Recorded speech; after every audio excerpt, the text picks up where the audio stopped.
But when you are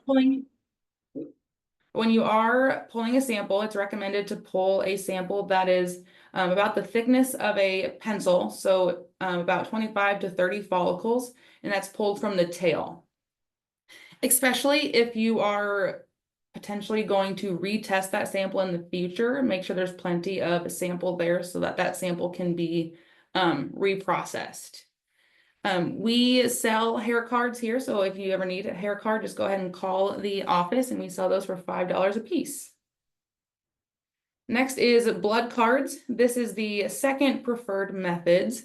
When sampling or when taking your blood sample and you're putting it onto the card, it's very important to make sure that you're letting that blood dry before you close it and storing it. That blood can mold, and that will also lead to contamination of that sample, and that sample will likely fail.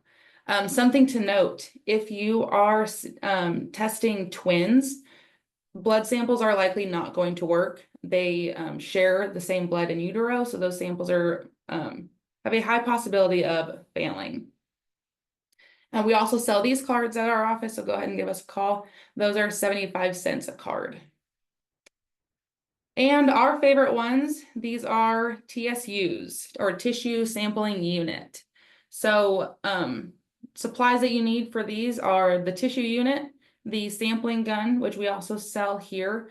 They're $50 for the applicator, and then the tissues are the tissue units are $27.50 for a 10-pack. These samples are the most preferred because it's quick, it's easy. When you have the cattle in the chute, you just punch a little hole in their ear, and they're also the quickest processing at the lab as well. We tend to see lower failure rates with TSUs when they're collected correctly. One big thing that does happen every once in a while is a breeder will send in a vial and there's actually not a sample in there. Sometimes that can happen. So just make sure that you're checking all your tissue units before you send those off, and make sure every sample has something in there. Another thing to note, if with a tissue, let's say, for example, you're running 100K on a tissue, and then you want to retest that sample for BVD, that you will have to pull a new sample. You are unable to use BVD on a sample pull. BVD has to be completed first. So just something to be aware of. So the DNA testing options that AGA offers, these two are our genomic testing options. The first one being the GGP 100K. 100K offers genomically enhanced EPDs as well as parentage, as long as those parents have any DNA on file. This test is required for any walking or herd sire. So if you're wanting to register calves to a bull, that bull has to have 100K on file. As well as this test is also required for AI sires and donor dams. The other genomic option is the GGP ultra low density. This test also offers genomically enhanced EPDs and parentage as well. This test is only offered with tissues. You are unable to do ultra low density on a blood card or a hair card. So that's something to also remember. These are the add-ons that you can add on to only 100K for a reduced cost. They don't come with the 100K, you have to order those separately.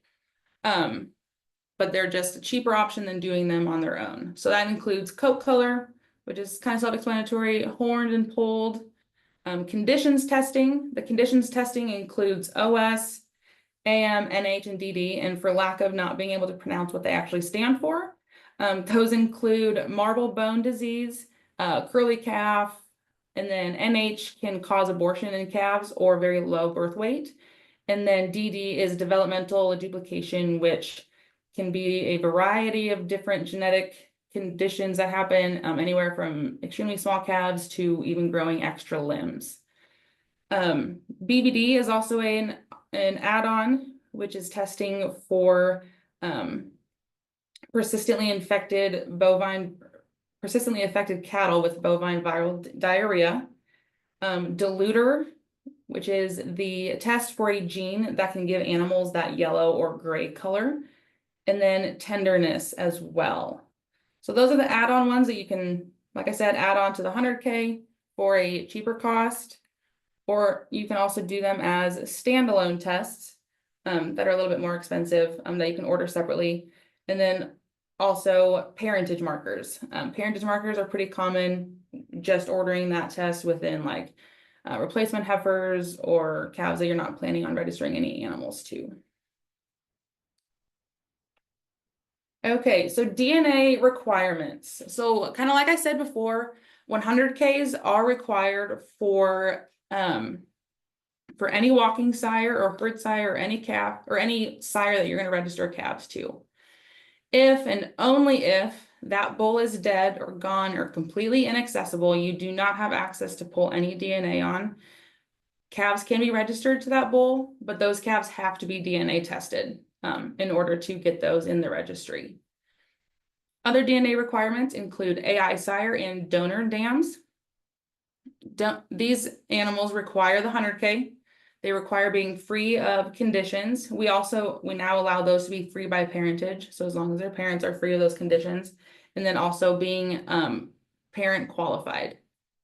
The AI permit has a $50 fee, and that has to be applied by calling our office for now. And then the donor dam permit also needs to be applied, but that is free of cost. Waivers are available by contacting the AGA office if unable to meet these requirements. It's $100 per waiver per animal, and that is non-refundable if the waiver is denied. Those waivers will go to the exec committee to be approved in order to get that permit on file.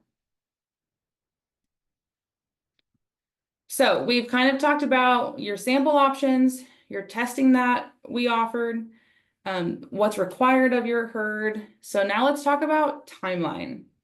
When should I be testing my animals? If you take one thing away from this webinar today, please let it be plan ahead.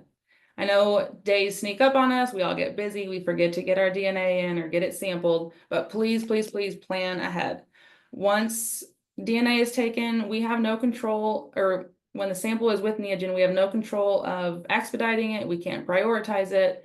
It is in Neogen's hands, and they get thousands of samples every day, and it's unfortunately not possible to get any of those rushed. So please plan ahead. So take a picture or a mental note of this chart, write it down, find when your sale date is, and find that coordinating date to get your samples arrived to the lab. So we always say that DNA takes about 4 to 6 weeks to be completed once that sample arrives at the lab.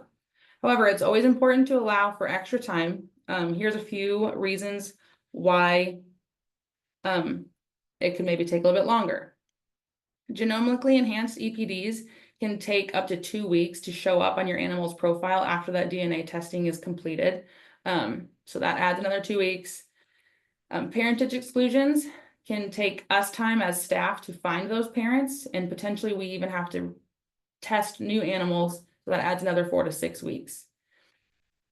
Reprocessing samples usually or can take around 7 to 14 days to reprocess if something happens with the first processing procedure, and then failed samples. We would have to restart and take new samples if you're needing those in your sale or show or what it might be. So Neogen for reprocessing, or if a sample fails, Neogen will retest that sample once for free. And then after that, it's marked as failed. And that is when becomes the breeder's responsibility to decide if they want to retest that animal. Unfortunately, we'll have to pay for all those fees again. But we get a lot of questions on why did this sample fail? Sometimes we don't really have an explanation for it, but some common reasons might be some biological contamination, and that includes cross-contamination between samples or even animals. Like I said earlier, fecal matter, dirt, just kind of things getting away of those follicles and not being able to test those. a chemical contamination, so dye or tattoos in the ears, if that gets in the tissue or kind of things like that. Storing your sample improperly, if your tissue is sitting in the sun or your blood sample gets moldy, those samples will likely fail. Insufficient sampling, so if there's no sample to test in the first place, and improper shipping. I know Shanna's going to get to this, but sometimes samples can get squished or ruined in process of getting to the lab. So just make sure you're being mindful of that when you are packaging up your samples. So that kind of is my spiel on all things of DNA outside of the registry. So I will pass it over to Cheyenne if there aren't any questions so far, I guess, but I will let Cheyenne start sharing her screen. Thank you, Wade. Let's get this.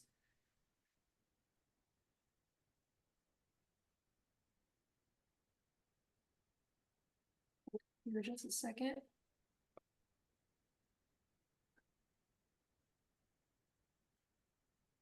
Okay, can you see that? Perfect. Yep, you're good. Perfect. Okay. Everybody's favorite part, placing DNA orders. We always get lots of calls. How do I do this? What's the best way? Really depends on the member and what, kind of what your goal is.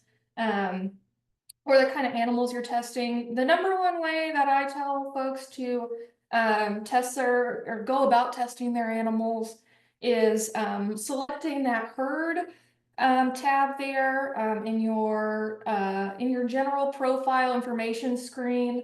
And I typically tell them to select all. But if you know that you're just testing your weanling bulls or your yearling bulls, and you know that they're going to be in that profile, or that tab, you can go ahead and click on that. I just like to tell them all so that I can I control F and find that animal with them.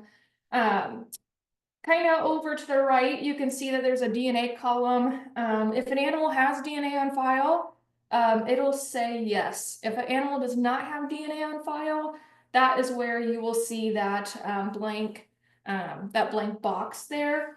Selecting the box for that specific animal you're DNA testing will queue up that animal in the DNA queue for you. So it'll just say queued, and that's letting you know that that animal is sitting in the DNA queue for you, ready to go. If you queue up all your animals, to find it is those red and green tabs. It's in Digital Beef, it's over on the left-hand side, but here I have it over on the right. It is just herd management and then DNA, and it'll take you right to your unsubmitted requests.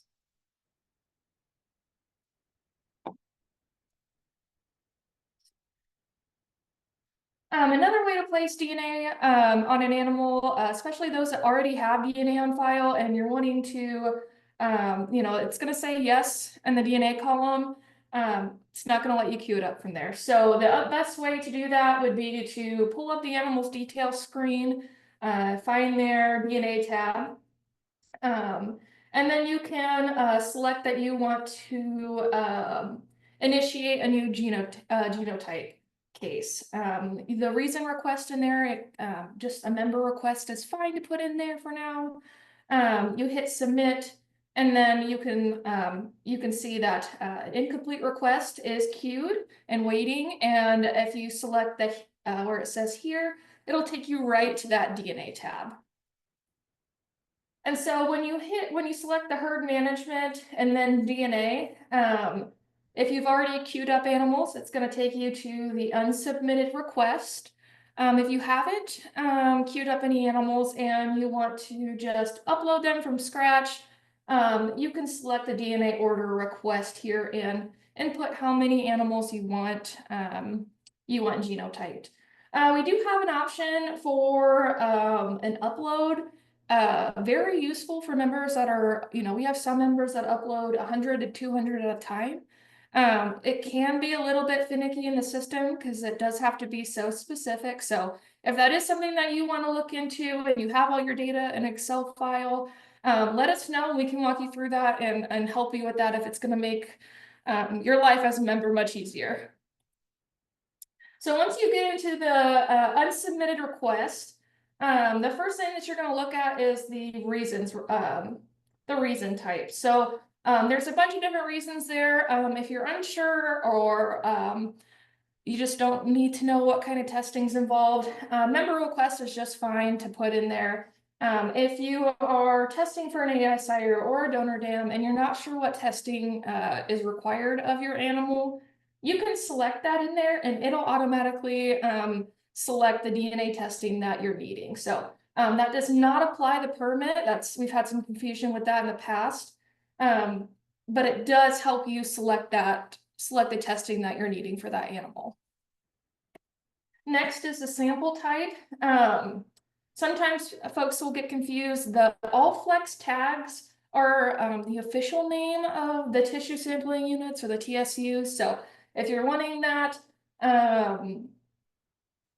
that's what that the all flex are. To select the ultra low density, like Wade said, that is only available with tissues. The tissue samples, the all flex tags, and the sample type must be selected before the ultra low density will become available. Would also like to note, hair cards or hair must be sent in hair cards. They can't be sent in envelopes. They can't be sent in loose bags. Those really do need to be sent in those hair cards. And even if you send them in envelopes, you're still going to be charged the $5 hair fee. So that's something that Neogen charges us. So that has to reflect back on to members when that happens. The next step would be the barcode on your sample. For TSUs, this is either the number on the side of the vial, or for hair and blood cards, typically on the back of the card. You do need to include the NE0 or the AF0, and those are zeros, not O's. So make sure that you are putting in zeros for those. You'll want to select that save button.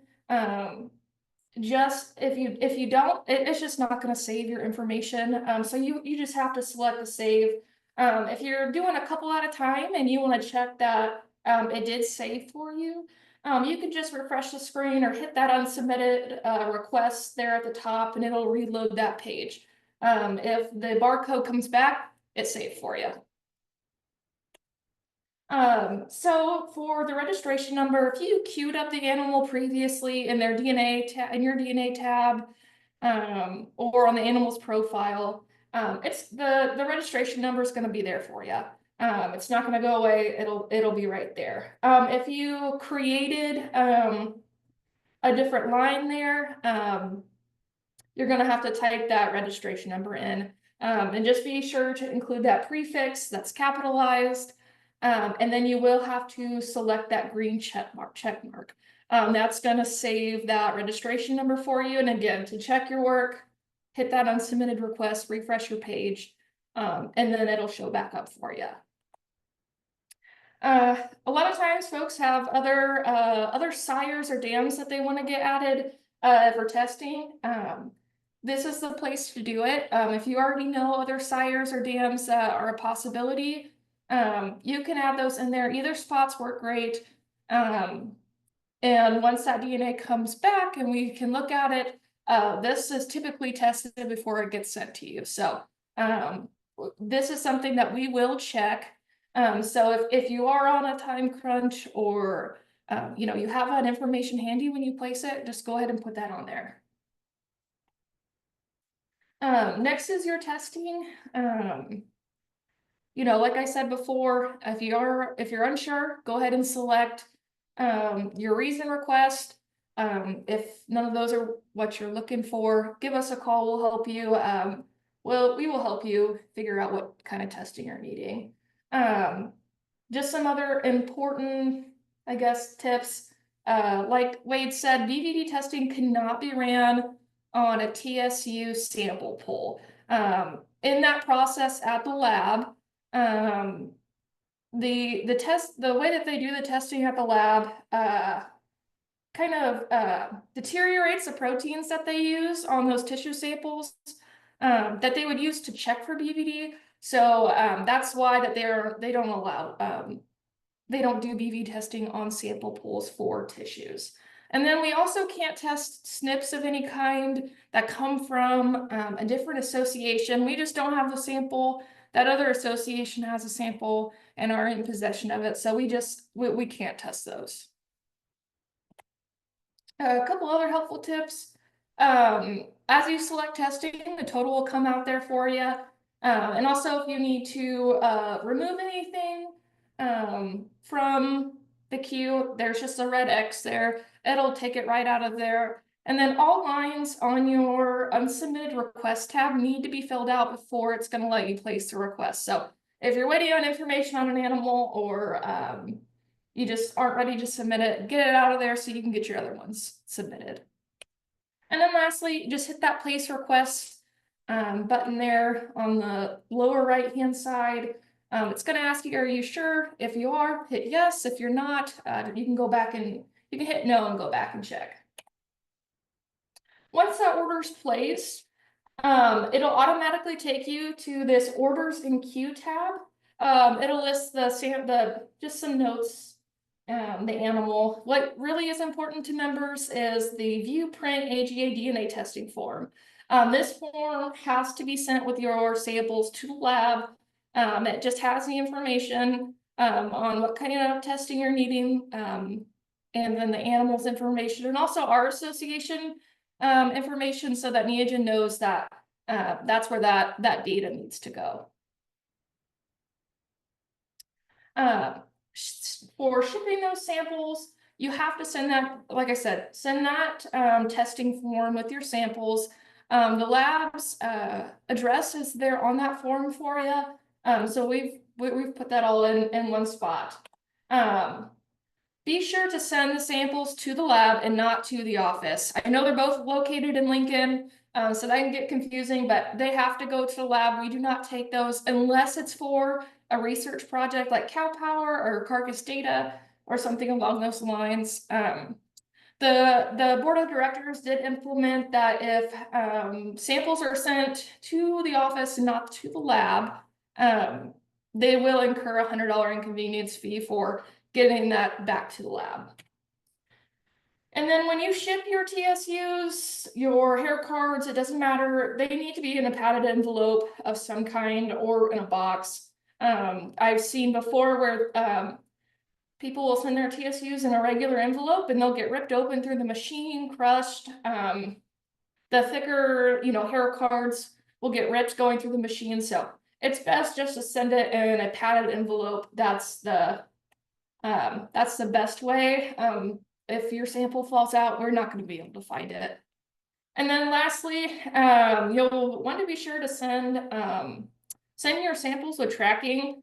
Not only gives you peace of mind that your samples made it, but also if there was to be some kind of mix up, or say it did get ripped open and your sample submission form disappeared. They keep track of tracking numbers in their system. So if we're having trouble tracking down your order and there's a tracking number, that's just another safety net that we can find your samples. Then you're waiting your 4 to 6 weeks. After they've arrived, you should, after the 4 to 6 weeks, you'll get, typically there's an email sent to the member's account. That just typically includes parentage results, so exclusions, matings, that information. That's an automated email, not really something that we monitor. So if you have questions about something that comes up on there, something doesn't look right, you can let us know and we'll take a look at it. If you're wanting to view your DNA testing results, the best way to find those is, again, that herd management and then DNA. And then back in that DNA profile management screen, that order summary. From there, you can select a work order or lab order if you know the lab order number. Typically, the work order number will show probably be better so that you know how many animals you submitted. So those will be on there. So this is kind of what it looks like. Your results page. That red X means, hey, this animal, this isn't the parent, this did not qualify. Green check mark is, yep, you are good to go. This is the right parent. Sometimes where those red X's and those check marks are, there'll be a question mark, kind of like the yellow question mark there, listed. Those show up when an animal doesn't have DNA on file. So that's pretty much just saying we can't confirm or deny if that's the parent or not. So that's listed in there for you, as well as traits results. So for this one, you can see the BVD is negative. This animal is homo black and then carries the horn gene. A new feature that we added on Gelbvieh is when you look at an animal's profile screen, if there's an exclusion to a sire or to a dam, that will show up in red, in a red bar across the top of the screen. It'll tell you which parent is excluded. And that's just kind of a reminder to members when they're looking through at their animals and say, oh, I forgot that I never fixed that one. Or and same thing with the green mating DNA verified. That just lets you know that the dam and sire of that animal are qualified to the subject animal, and that mating qualifies as well. So that the mating of those two parents did create that animal. Those genomically enhanced EPDs for your 100K and your ultra low density, like Wade said, they can take up to 2 weeks to appear. So that it really depends on when your DNA order finishes. The evaluation will take information all the way up until just Monday morning. So on Monday mornings, that stuff, all that data on your testing enters the evaluation.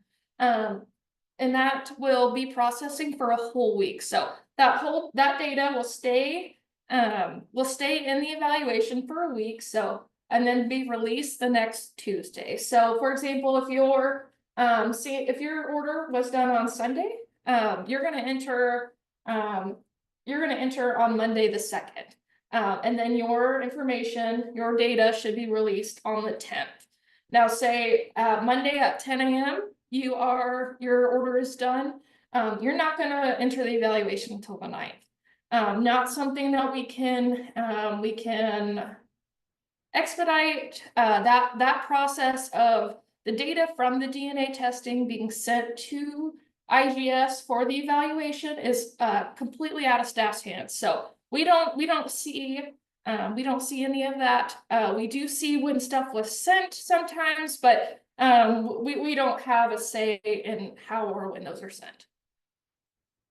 Once an animal has genomically enhanced EPDs back on their profile, those will show up in a highlighted yellow on their EPDs, and you can see it just says genomics applied. Same on that EPD page there on the animal's profile. If the sire or dam have genomics applied to their EPDs, it'll show up in yellow as well.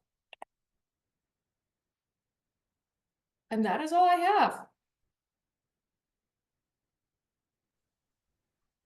Awesome. So thank you, Wade and Cheyenne, for going through all of that stuff. I'm sure all of that is timely stuff for everybody too. So like I said at the beginning, and there were a few folks that joined partway through, like Wade and Cheyenne and myself and the rest of the staff, we really want to help you guys be successful and help you, like why we put these on, not only to educate you guys and let you know what's going on, but we want to help you guys help yourselves, especially like if you're like, shoot, it's Sunday. I really need to get these things done because I am not going to have time to call the office and ask my questions, or how do I do this tomorrow? And I really just want to stick these in the mail tomorrow morning.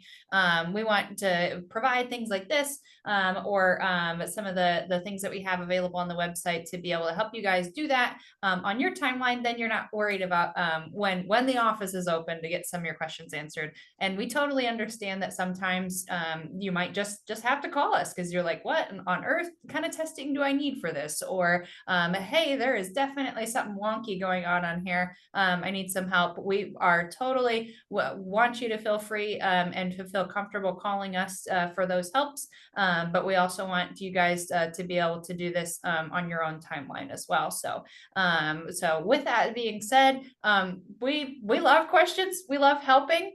So I will go ahead and maybe just start up with the first question and let the gals answer. And then anybody else that has questions is welcome to either type them in the chat and I can ask them, or you're welcome to unmute and go from there. So my first question is, let's say one of my DNA like orders is like, I don't think this result is maybe correct. What do I do, or how do I reach out, or who do I talk to if I'm like, hey, this looks kind of wonky? Yeah, it's kind of, there's a couple of different ways to go about that. You can either retest that same sample. It might be a gamble. You might end up getting the same result. We usually recommend just pulling a new sample, so then we can just kind of have a clean slate.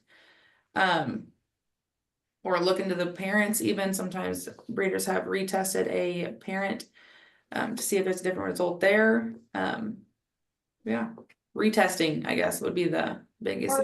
Yeah, or if something looks strange on your results that you get, you can give us a call, you can email, we have a DNA email now, so you can email dna@gelbvieh.org. That's monitored by 3 of us, so it stays, we stay ahead on that one, because we know it's a very timely thing.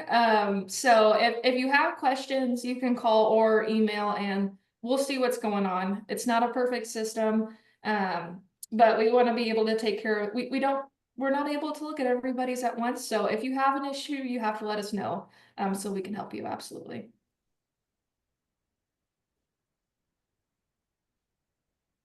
Awesome. Anybody else? Open the floor up to questions.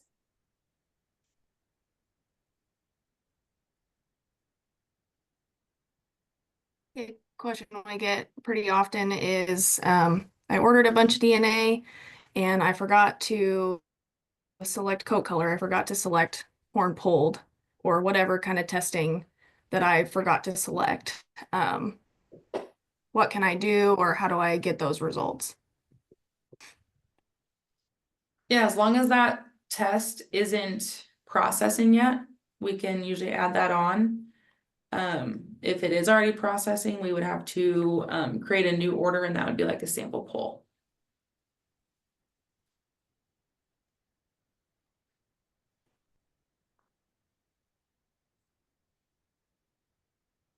To add to that, sorry, if they have 100K on file, we can also pull coat color from 100K testing that has already been completed. Okay, we do have a question in the chat. So our question is, if I have a purebred Angus cow, can I submit her DNA and get her registered through AMGV? Or do I have to register her through the Angus Association and then pull her over into Gelbvieh?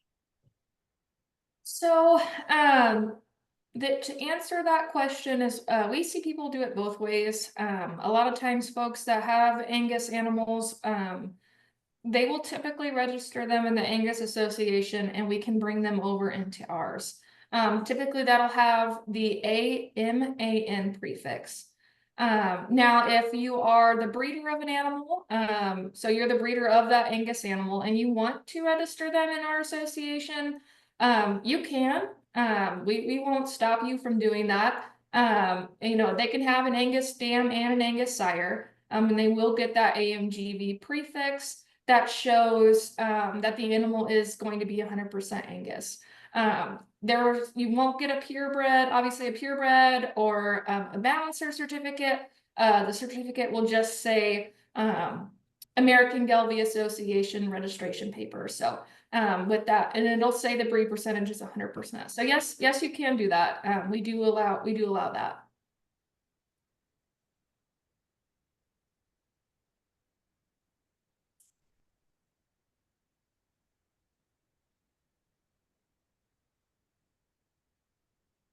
Awesome. Yeah. Thank you for your question.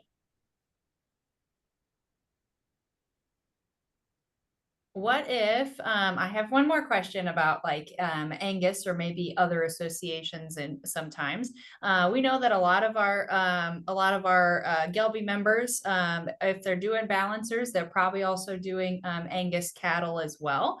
So we understand that for you guys too. But what if I have a balancer and I go ahead and get them registered through our association, but I'm putting them back on my Angus cows. And maybe the Angus Association needs that DNA profile. What's the process to do that? Yeah, giving us a call and we can send over that DNA to Angus. China might correct me if I'm wrong. They only accept like conditions and parentage and stuff. They do not accept if your Angus animal is tested through us and they get genomically enhanced EPDs, those EPDs do not go into the Angus system. Their EPDs are analyzed differently than ours are. So you would have to retest your cattle for those EPDs on the Angus side.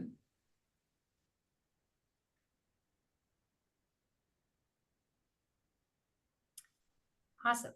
Yeah, lots of little nuances, and each association does things a little bit different, and their rules and bylaws are a little different than ours are even.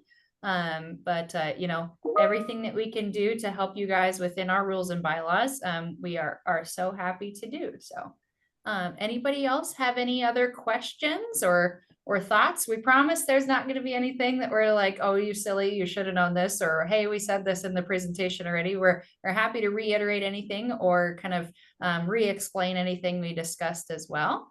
But like I said, this recording will be posted on the Gelbvieh website. We're going to post that under the Learn and Webinars tab.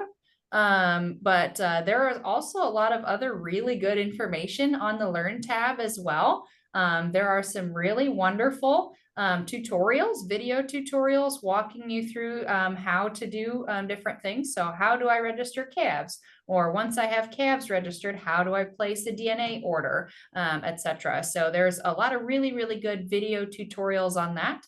And we will continue to post the recordings to these webinars on that same Learn tab on the gelbvieh.org website. So hopefully between those two, if you're, like I said, if you're registering calves on a Sunday afternoon or placing DNA orders, then maybe those can help you through some stuff before you have to wait to call us on Monday or shoot us an email and wait for our response too. So hopefully provide some more opportunities like that. But I'm not seeing any other questions in the chat, but I'll give you guys a second to ask any if you had any that you would like to unmute and go ahead and ask there. Anybody else had anything?